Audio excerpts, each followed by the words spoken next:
I think there's two things in particular that make this year's election different than previous elections.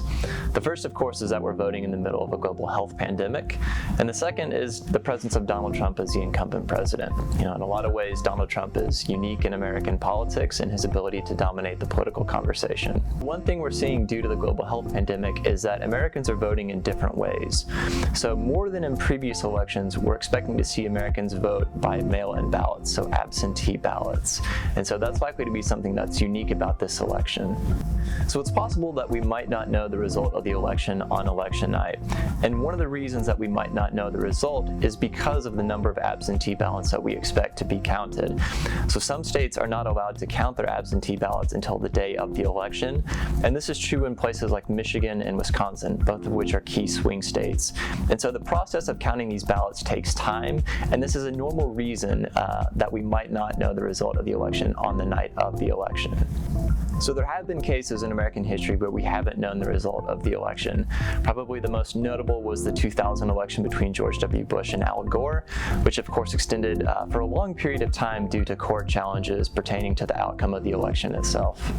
Beyond the counting of absentee ballots, there are a few reasons that we might not know the result of the election on election night.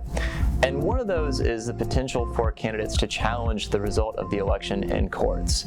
So we've seen Donald Trump suggest that there might be some fraud with these mail-in ballots. And so there's a potential that the Trump campaign could sue to have a recount of the votes in multiple states. It's certainly possible that we would know the winner of the election on election night.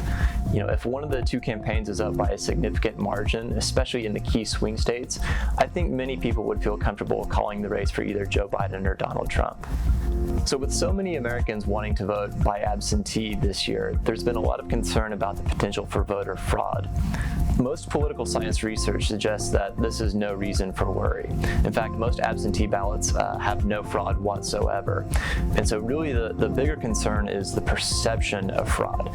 Americans need to be confident that their ballots are counted fairly and accurately.